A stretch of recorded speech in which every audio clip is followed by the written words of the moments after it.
Good evening, ladies and gentlemen.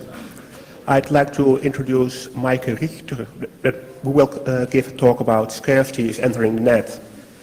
Well, there are some things to tell about scarcity. We all know oil is running out and it's limited supply.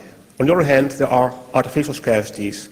There is no reason why information would be scarce because it can be easily copied and easily transported. And well, I think that's a bit of the gist that Mike Richter will tell us tonight.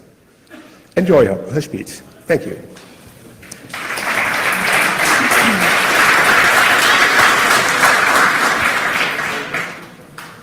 Thank you. Welcome once more.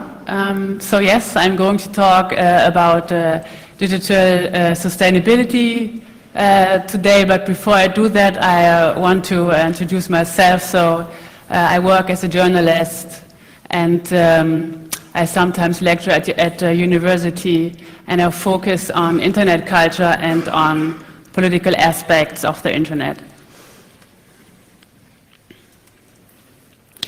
Okay, and today I want to talk about digital sustainability, and at first it sounds really weird to hear the term sustainability when talking of digital things and of the internet, because sustainability, the whole concept, the whole framework of it is very much tied to the analog world, to the meat space, and keywords here environment and environment protection.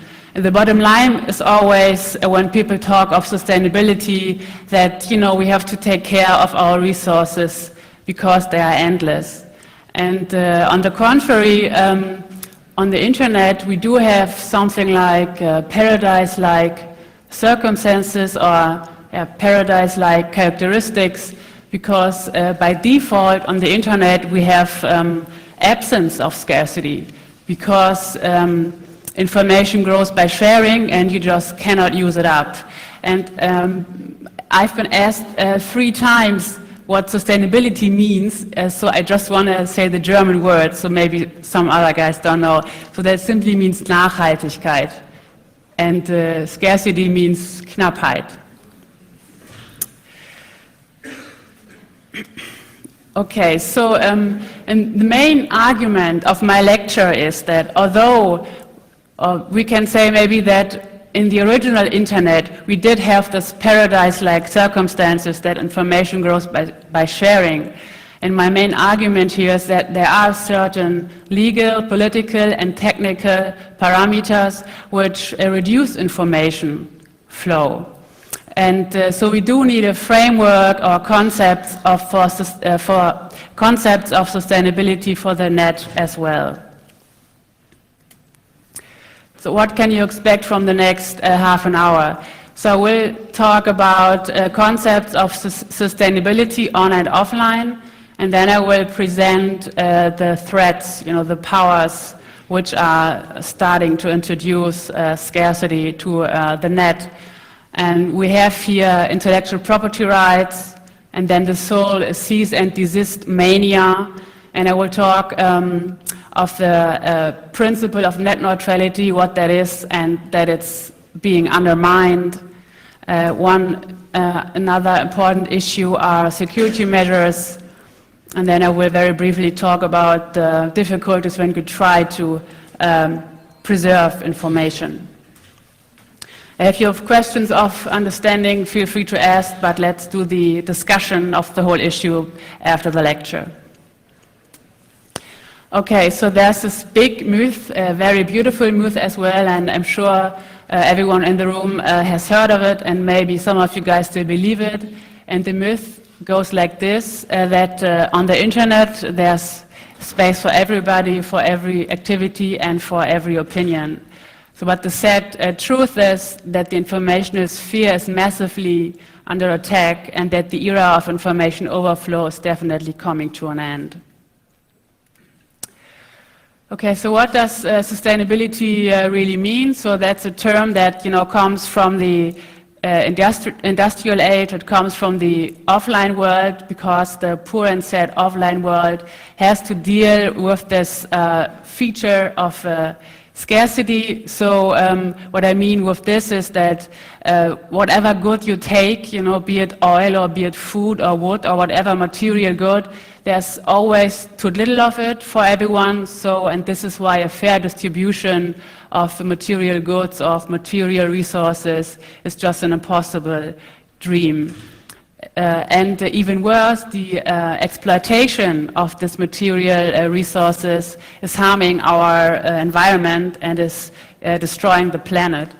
So what does sustainability really mean? There are tons and tons of definitions of it, but two of the most popular ones go like this, that we shouldn't consume more than can be regenerated, so what can be grown after, and that people should preserve their environment and their resources, not only for themselves, but as well for future generations. But we are already nose deep in the famous information age, or we as well can call it network society or information society or knowledge society. They all kind of mean the same. And this is that it's not anymore material resources anymore, which are sources of wealth and power, but it's information and knowledge. And so they are the oil of the 21st century, we can say, and information has become a much contested trade commodity. And my argument is that exactly how the exploitation of oil, for example, is destroying whole landscapes, or too much fishing is destroying the sea, the ruthless exploitation of the resource information is as well harming our online environment and the privatization of information. But like every school kid knows about sustainability in the analog world and knows what it's all about, but really there's an absence of a political framework, or an absence for most people. They just don't think of that we do have to come up with some frameworks in order how to preserve the digital world. And this is especially kind of strange because we shift our lives more and more onto the online world. So I do think it's a very big mistake that there's an absence of ideas and absence of political frameworks in order to protect the net, because it is pretty much in danger. So what are the dangers? I'm going to present them now. I want to start with intellectual property rights, with copyright. So copyright never really was a big issue before the internet came. That was like an issue for specialists. But then the net became a mass medium and the whole system broke down. I mean, just as the music industry, they really can tell stories of this. So why did the whole system broke down? Because with the net and with all the digital technologies around, like one file, like one music file or film file, whatever you name it, is enough to supply all internet users of the world, because free copying is simply a characteristic of the net. Like every time we use digital technologies, every time we use the net, we simply do copies. So this is the absence of a scarcity thing I talked in the beginning. And of course, this characteristic, this free copying, is threatening business models which are designed for the analog world. And their reactions of these firms is threefold. So I'm talking now mostly about media firms. And then we have like a legal layer of this reaction. So we see a massive exaggeration and a strengthening of copyright law. That is a worldwide phenomenon. And then we have a technical layer. So we see the introduction of technologies like digital rights management, or some call it digital restrictions management, depends on the side you're on. And these technologies, of course, are a barrier from copying information, from copying things. And then we see a flood of lawsuits for file sharers, but as well to kind of normal users. Because my main argument here is that when you use, like an average person who's using the internet is violating copyright law all the time, just by day-to-day action. And effects are devastating because a very strong copyright is harming free speech, and as well, expression of creative practices is suppressed. I'm not really talking about this whole file sharing issue. What I'm talking about is, for example, how average people use the internet and use digital technologies.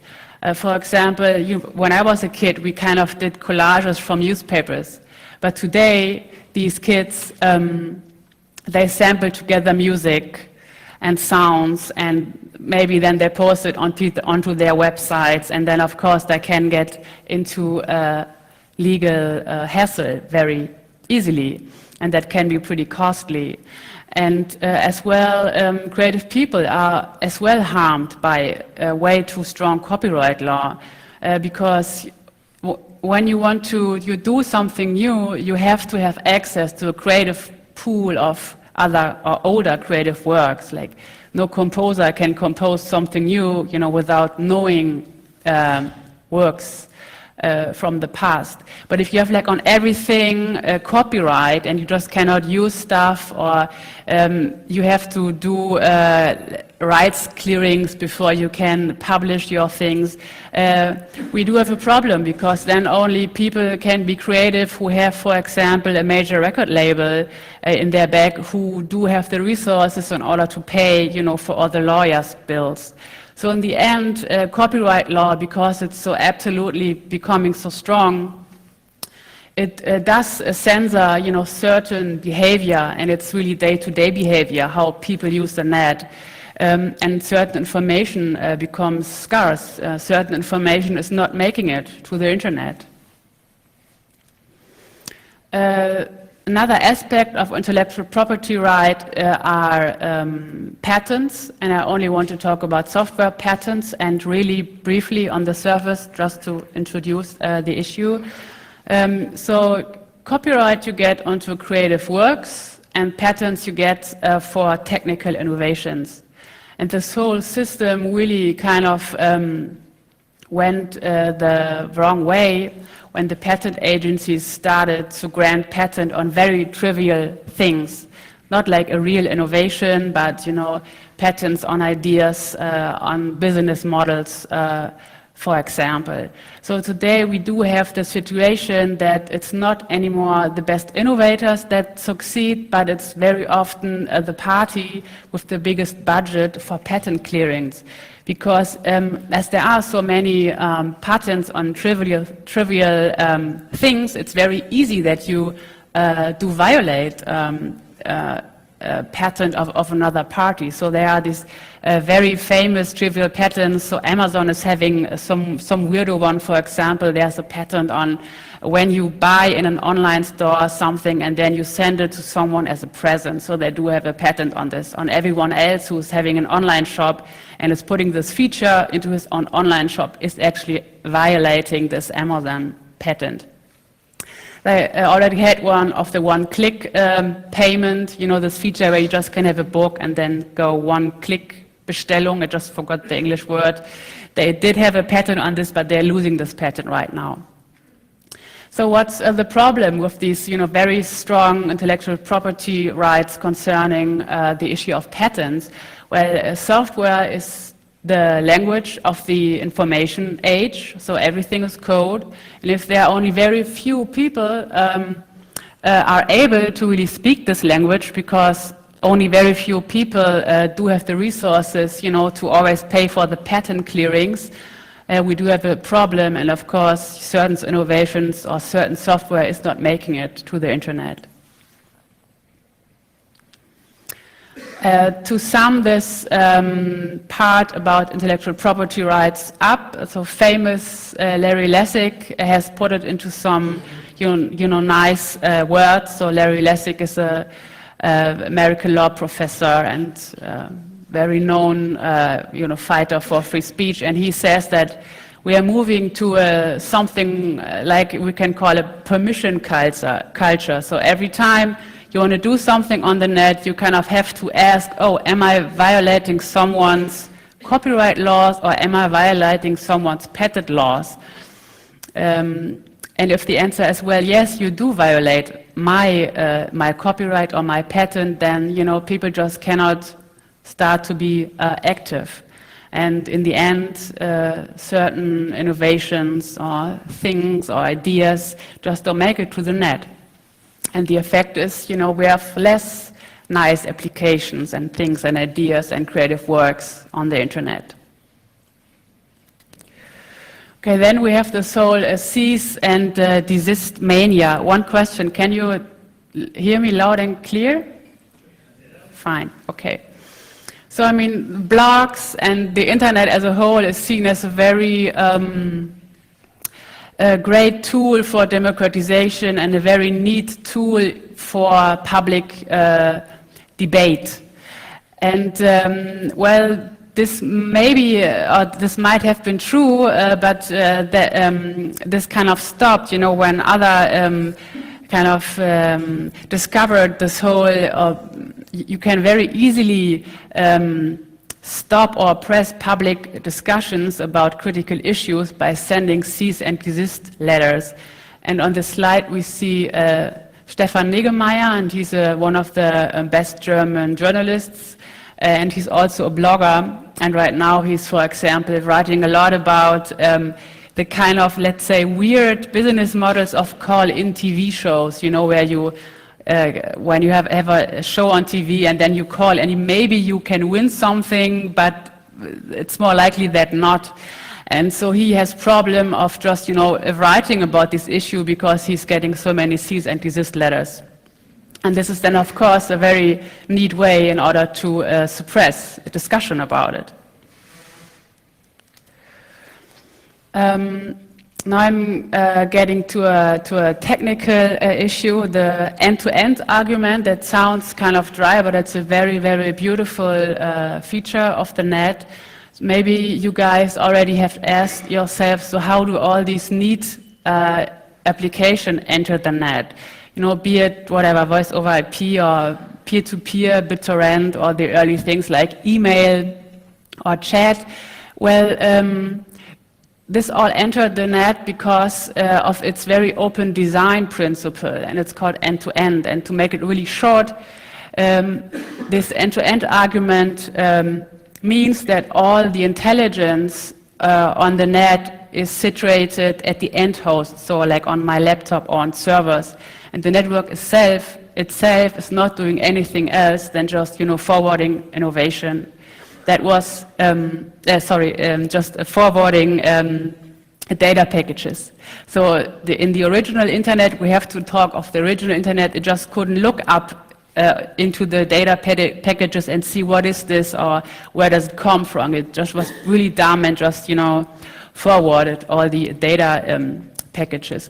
And this is why we have so many innovation on the internet, because, for example, Sean Fanning, the first guy who did a peer-to-peer network, he didn't have to ask anyone, hey, I have this cool innovation, can I please put it onto the internet? So he just did it, and then other people put it onto their computers, and the whole thing worked.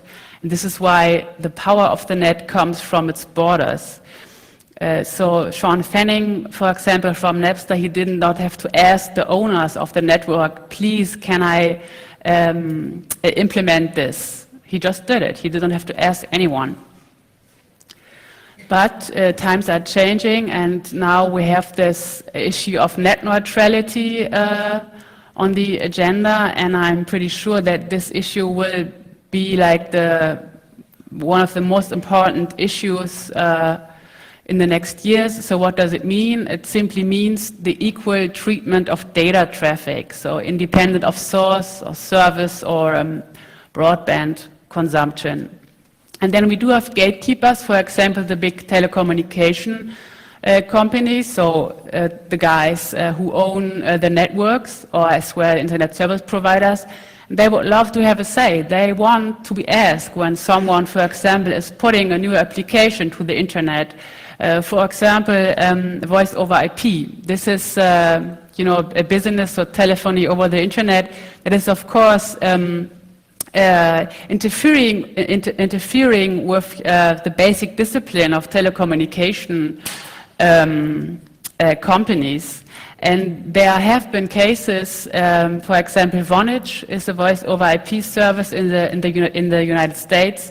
And in 2004, the service of Vonage was kind of, slowed down by the telecommunication owners. So this whole net neutrality thing is not something academic. There are already cases where the owners of networks or other gatekeepers do use their power because this end-to-end kind of stopped. So now we do have a lot of intelligence in the network itself. It's became kind of smart, and it can look into data packages, and it can discriminate certain applications or certain information. And there's one American law professor, lots of American law professors here in this lecture. His name is Tim Wu, and he calls the end of net neutrality and this whole discrimination of certain data traffic a Tony Soprano model. So it's like a mafia-like, because they want to kind of have a say in things, and they want to tell people, for example, okay, you want to do voice over IP on my network, okay, but then you have to pay me extra. Or they maybe say, oh, you want to do BitTorrent? Well, that's so many broadband consumption. Maybe you can do it, but then you have to pay me extra, for example. There's like a nice German word for it. It's Wegelagerei. I find it kind of matching for this. So what's the problem when net neutrality is about to stop? Well, of course, certain innovation becomes scarce. So just think of the inventors of BitTorrent, for example. If they do have to ask first the owners of the network, hey, I have something like BitTorrent, can I please, put it onto the internet? And of course, answers will very often be no or yes, but you have to pay me extra. And of course, most people just cannot do it. Another issue is that certain content becomes scarce, so critical content. Because if network owners are able to look into data packages, and of course if the possibility is there in order to stop certain information flow, whatever political information, of course this chance will be taken, and certain content or certain information will be having trouble in order to get through. And in the end it all means in the end of a free information flow, let's say it's that certain information will have trouble getting through. Next big issue are security measurements. I as well only want to talk briefly about it because at this Congress are lots of lecturers who deal with this whole security weirdo things which are happening right now. Well, good news, at least if you're a police officer, the internet is much, much easier to control than the meat space. Of course, it's impossible to put a police officer into every family in order to monitor whom they're meeting and whom they are calling. But this is pretty easy to do with the digital technologies. It's way easier to do that on the net. So we have the issue of data retention in Germany, but that's as well an issue in other countries as well. Data retention means Vorratsdatenspeicherung. And so data retention makes possible the storage of internet traffic, telephony and email. So it's like a huge project of mass surveillance, and the people who do this surveillance are then, for them it's then possible to identify relationships, business contacts, and of course they can analyze this and get hints of the interests of people. We as well have the issue of the Bundestrojaner, but I just want to mention it. I just don't want to talk about it. There are so many more security measures which are entering the debate. And I always have to think of that what people or what science fiction authors, kind of imagine themselves. This is right now already coming true. For example, maybe some of you guys know the movie Minority Report. That was like a major Hollywood movie a couple of years ago with Tom Cruise, but it's based on a novel by Philip K. Dick, and he wrote it in the 1950s. And there he imagined, something that the police force can kind of monitor thoughts, and before something bad happens, then they step in and do stuff. And with this whole data retention thing, I think it's pretty much the same, and Bundestrojaner as well. So you can monitor what people do at the net, and of course, then you have the hints what these people are maybe just thinking, or if they, just want to look up, for example, how, just of interest, how bombs are built, and if you are unlucky and then you get into the focus of police, we do have something like a thought control, but of course it doesn't mean that people really want to build a bomb, so maybe they just want to look it up. And the effects of this massive surveillance measurements are that, of course, everyone who's active on the internet, for example, bloggers, so they might are shy, or they just don't dare to write about certain issues because they always have in the back of their heads, well, maybe if I write something about, terror, then my data record will start to look suspicious. And no, I'm not going to write about this and this and this issue, because then maybe I will be in the focus of police, so I better stop with this. And in the end, of course, certain political engagement will stay out of the net, and self-censorship is one of the effects that will happen. And I'm not talking of radical engagement, I just talk about normal, nice, neat, democratic engagement. I mean, just think of what happened to Andre Heinz and his family, and his partner just did a very impressive and disturbing talk of what happened to them. Next issue is preservation of information. So the internet, could be a dream come true. So it could be like an endless source of every information people ever wrote of, like every artificial work or creative work. But it's very hard actually to preserve information. So then we have, for example, DRM. And if you have on creative works, some DRM technology, it's really hard to look these things up in a couple of years. For example, so if these, whatever, the service, or if the hardware gets old, or like no one else maintains these systems, then it's just kind of impossible to look them up in a couple of years. And of course, we do have the big problem of proprietary standards and formats. I mean, just think of people who wrote their PhD 10 years ago, and if you want to look it up today, it's pretty hard. And the effect is here that a lot of digital knowledge is getting lost very, very fast. So we have this huge paradox here that the internet could be or could function as our outsourced brain, or it could be this endless source of information and artificial works.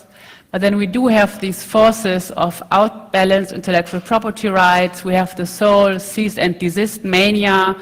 We have the problem that net neutrality is being undermined, and then we have this excessive security measures, and it all results or sums up to that, yes, there's scarcity entering the internet as well. So it's not anymore the huge plague of humankind, or like as humankind knows it from the analog world. And this is always having very devastating effects on civil rights and freedom rights. So my point here is, yes, we do need a framework for digital sustainability, and we just shouldn't only think of this, talking when we just shouldn't apply this only to the analog world, but as well, to the virtual world. And I think we should bring this issue onto political agendas, and I think we should bring this issue into academia as well, because academia concerning this issue is as well pretty silent, and it's important to bring it into people's minds. Okay, so now the question of the questions. So what kind of concept? I think we need kind of a meta concept, a concept everyone can connect to in order to use networks effect. Because of course today, there are copyright reformers, fighting for a better copyright system, and of course we have people who are fighting for net neutrality, and of course we have anti-surveillance activists, but these groups are pretty separated. And although their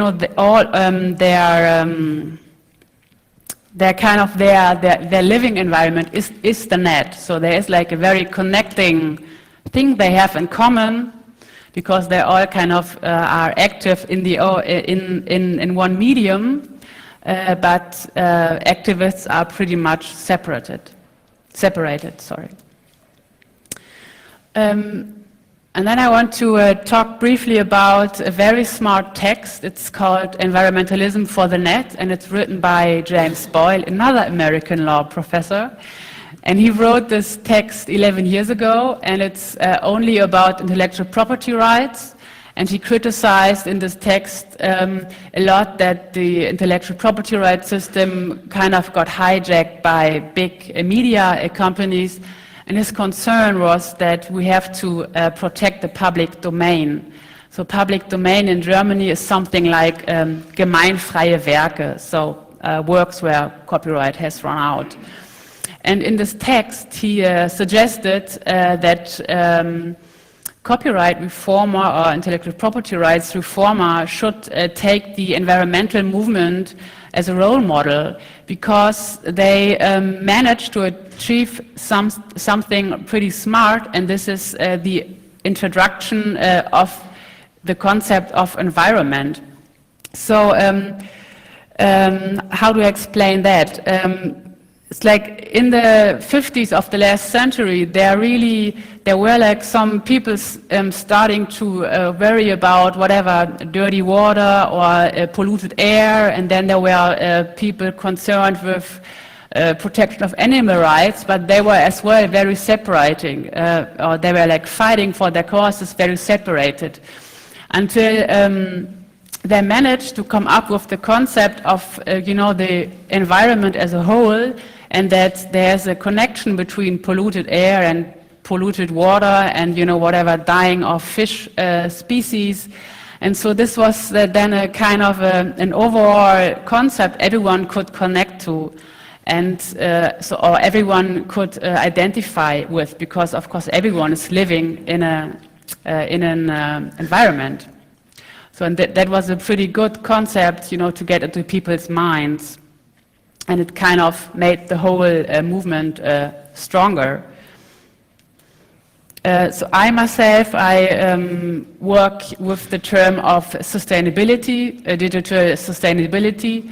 So why did I do that? Well, I think it's a good term to hack media, because everyone knows the term sustainability from this whole offline discussion, and I think this term opens doors, because every school kid knows that oil is endless, but not everyone knows that the internet does not function by itself, and not everyone knows that the internet do need like a kind of a political concept or framework in order to protect what is so beautiful about it. and so useful as well.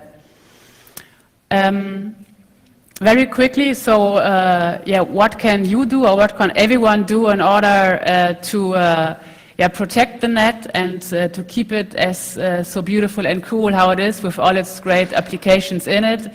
Well, if you are creative, if you do stuff, it's a good idea to put these works into the public domain or to use Creative Commons licenses. Shall I talk about what Creative Commons is? No. Okay, very, very shortly, it's a licensing system. So, but it gives creators and as well users of these creative works, it enables a more flexible handling of rights, so that's pretty nice.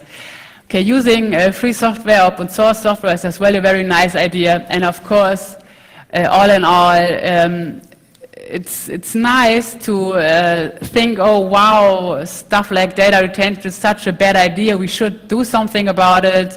Well, it's always the much better idea than to get active, for example, and just being active in whatever anti-surveillance issues, or start to be active in a copyright reformer group, stuff like this. And all in all, it's always good to know your rights and fight for them. Okay, thank you. I'm done.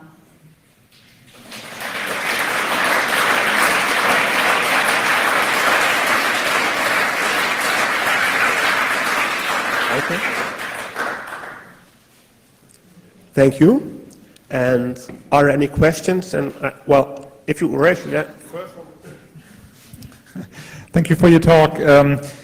One of the things you mentioned is patents. I often talk to people about patents. I think you've been preaching to the converted here. I think we all agree with the things you've said, but I think we can only change these things by spreading these ideas further. Yes. When I talk to people about patents, they explain to me that without patents, the chemical industry wouldn't work, the pharmaceutical industry wouldn't work, that the automobile industry wouldn't work, that engineering wouldn't work. Patents are absolutely necessary, and without patents, nothing would work. So patents are a good thing, and they can only be considered as such. Similarly with privacy, I have nothing to hide. That's the answer you get. How do you counter such arguments? I've tried various things, but it's a long-winded explanation. Do you have some catchy answers to these questions? Well, you mentioned a very important thing, because what I always as well notice is it's so, you really have to have some, special knowledge in order really to understand these things. And it's so complicated because copyright system, patent system, or, net neutrality, before you have explained this, it's not so easy to understand. And I think that everyone, internet, let's call them like internet activists, they have this very disadvantage. For example, like everyone understands that, for example, killing these cute whales is a very bad thing, and it looks so ugly when they're like lying there in their blood. So that's pretty easy. So it's very easy to mobilize people against these things. But the internet is not bleeding, and it's not looking very cute, so it's hard to activate people. And I think how you can get them is when you really have examples where things really got wrong. So I think it's not a good idea to talk very abstract about this bad patent system, but when you, for example, take these examples of these very weird patents which exist, I think that helps. It doesn't? No, it does not. Are there any more questions? Do you really believe that there will be a scarcity instead of a segregation? Because it seems like the resource that you are measuring is human creativity, which won't become depleted, but because people can set their own rules on the internet, such as choosing Creative Commons over a more restrictive license, Do you believe that there will be a scarcity versus a segregation of the internet into free and not free parts? I'm sorry, I didn't get the question. Do you think that there will be a segregation of the internet between free and non-free parts? Yeah. Instead of a scarcity. Yeah, I think this can happen as well, but I wouldn't say instead of scarcity. But I mean, if you have, some privileged elite which is having access to everything, and the others do not have this, I think you have something like scarcity. My ears really start to hurt of this technique here. First of all, thanks for the talk from me as well. Just a short remark. It's not as if it isn't a problem with, as if there wasn't a problem with pharmaceutical patents. I'm working a lot on drug prices, and you actually can see many people dying because of too high drug prices. But coming to the main point I wanted to make, you're introducing the term of sustainability, digital sustainability. I'm a little bit doubtful whether this makes too much sense. So maybe you could define it better, elaborate on it. What's the definition of that? Because for me, it has two problems, the term sustainability. One is that it comes from a language, from a field of scarcity. I mean, the whole environmental debate is one about scarcity. That's where the term comes from. That's where Daly invented it, and so on and so forth. And the second one is, in the environmental debate, we saw very easily how that term could be hijacked by the forces of evil. No, but by you hear things like sustainable growth by big chemical companies. Mm-hmm. And I could imagine one important point, if I will be on the other side, important points to keep digital sustainability is to keep the internet free of filth, to give enough incentives, and to prevent the internet from clogging. This all could also be summed up under sustainability. So is there a way to make it more sustainable, more specific? Otherwise, I see a really nice term on your web address. I could imagine talking more about the commons is another unifying term that would be less easy to capture and hijack. Well, I think commons is a nice term as well, and of course there's people who deal with this term and they choose commons and they did not choose sustainability. So I just took this one, as I said in the one of the last slides, because I think people can connect to this term because they know it from the offline world. And really people, I mean, the message really got through, I think, to everyone that we have to protect our environment, and this is very much tied to the term sustainability. But there are so many people who still think, no, the internet is free and open for everyone, and it's paradise and what else, and it's like kind of, it's just not having these problems. And then you said, so maybe it can happen that this term can be kind of hijacked, so that firms say, well, we do sustainability, sustainable development. Well, of course, I mean, this can always happen. I mean, the counterparts will always find some rhetorical turnarounds in order to kind of mess up your message. Of course, that can happen. Like my main idea is just really like when I talk to people who know what's going on, so like people who go to CCC congresses, of course they know really, yes, we have a problem with copyright, yes, we have a problem with net neutrality, yes, we have a big problem with the security measurements, but if you just step out of these people who already know about these issues, people really do say things like, well, why not monitor data traffic because I don't have anything to hide? So people like outside of the, let's say the people who know what's going on, it's, I think we do need tools in order to reach them, because for them that's just not an issue.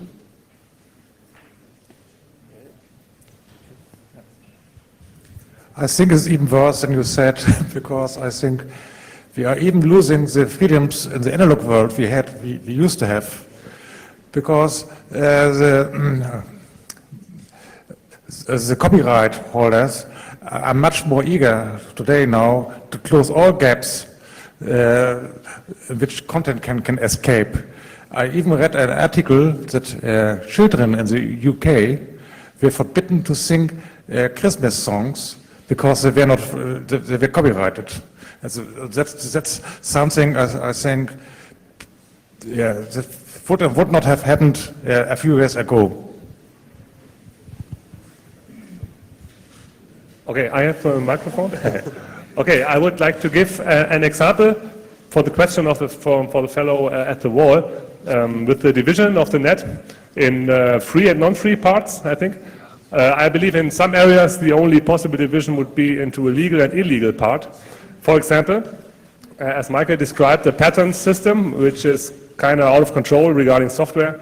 It also is a problem for free software. Free software authors can't do this patent clearings and research if their software violates patents, and the patents get more all the time and so on. So there will, given a specific legal climate, there will just be no possibility of putting free software on the net. So there will be a scarcity, or you will put it online illegal and anonymously, but you can't have a free part of the net if the laws forbid it.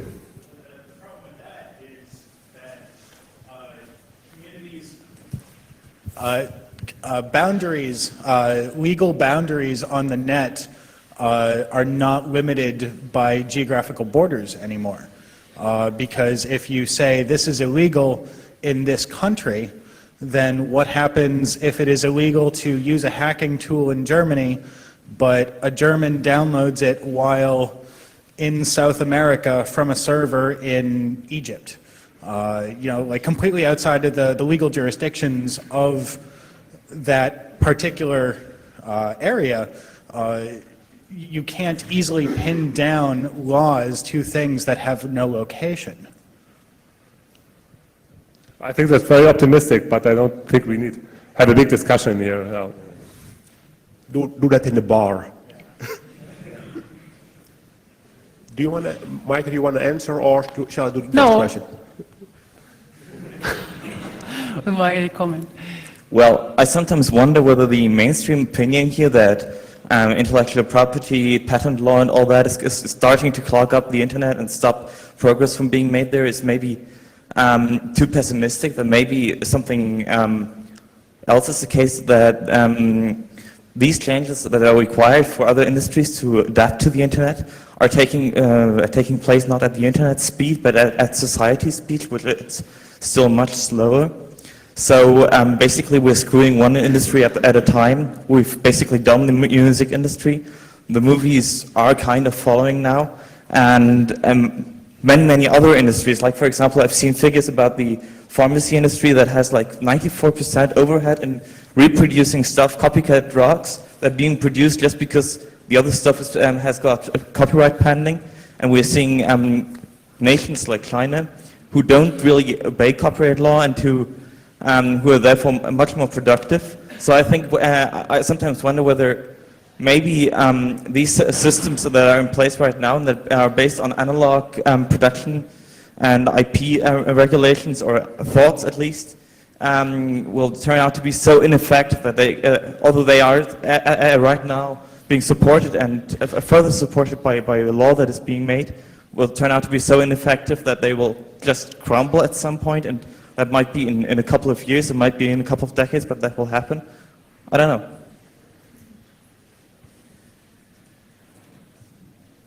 I just take it as a nice comment, or do you have a question with this? Are there people with real questions for Micah? Well, it's another comment. I would like to comment on the notion of scarcity in like real life, like physical world around us, because I think that we also have a case of gatekeeping here, and some areas where we have a how to say that? Well, where we are in a situation where a lot of people are dying of hunger, but we actually don't have a scarcity of food. We are actually producing way more food than we don't have what? A scarcity of? Food. we are producing way more food than we need to feed the world, but we're dumping a lot in litter or whatever, we're destroying it so we can keep the prices up. So I think this division between scarcity in physical, real life and in the digital world is questionable as well. I think some of the thoughts that have come up in the digital world, like who are the gatekeepers who make things scarce, can also be implied on the real world. And the same is true on the other way around as well. We do have some very strict real world limitations on the internet that create scarcity there. Like we have a very non-balanced distribution of computers on this planet. We are talking from a very wide, rich European point of view here. And I think that's an effect of scarcity as well, that we have I don't know, a very small percentage of the world population with the possibility of accessing this knowledge. So that's yeah, of course, we still have a huge digital divide. I just want to make clear, I mean, it's not about scarcity, and it's not about that we cannot, have access to certain, whatever, texts or creative works. It's always having this whole copyright issue, for example. It's having very harsh effects on civil rights. Yes, I mean it's not about consume, for example. And as well, think that this big separation between analog world and digital world already has ceased years ago, at least for people, in the Western societies.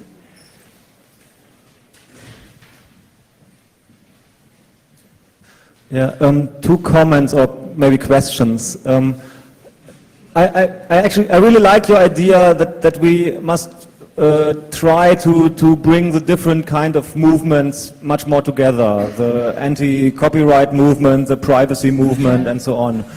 But I'm not really sure how, I'm from the privacy movement, I'm not really sure how I can tell people that they have something to hide by talking about scarcity and sustainability. It just doesn't connect at the first sight.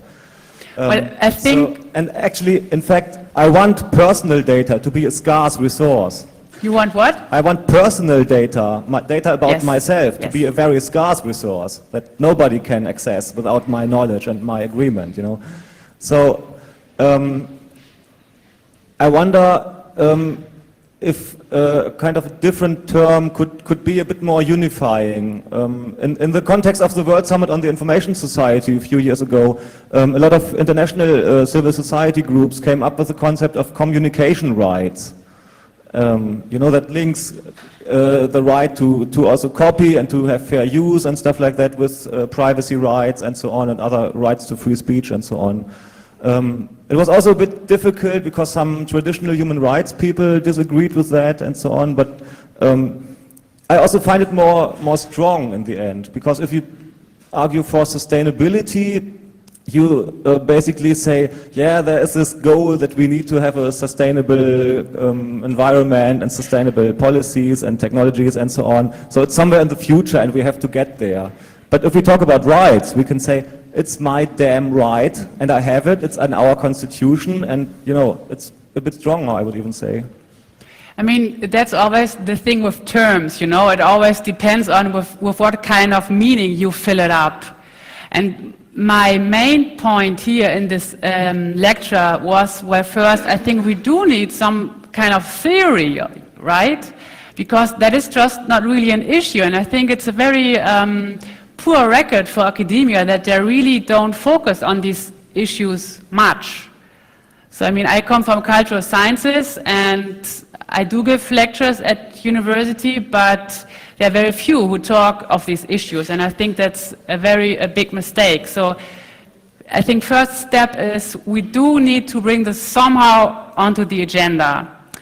And yes, scarcity as well. So I'm, for example, as well very keen on my, private information, and I am a blogger as well, and I never ever put any personal information into my blog. I only write about copyright things and free software things, but never personal. So, I mean, and that's not for me a contrast when I talk of scarcity, because, I mean, in this frame, I mean, this is like a 30-minute lecture, and of course, I cannot be so accurate with terms and with the meaning. So my point here really is I think it's important just to bring these issues up, and that academia starts with focusing on this, and with focusing on our online environment as a whole. I'm from academia too, and I absolutely agree with your saying we need more theoretical, conceptual work on this. But can you tell me in one sentence how privacy and sustainability or being against scarcity fit together? I just don't get it. How privacy and sustainability fit together in one sentence? Okay, I'll try. Well, I think an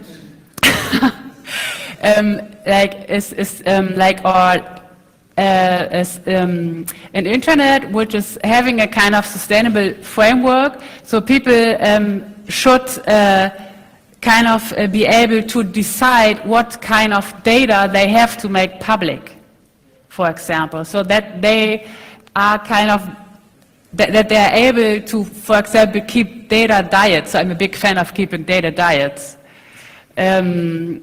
Yeah, so that, you know, people can kind of decide for themselves, and of course that is what's not sustainable is something like data retention, because then you're not anymore the master or mistress of your data.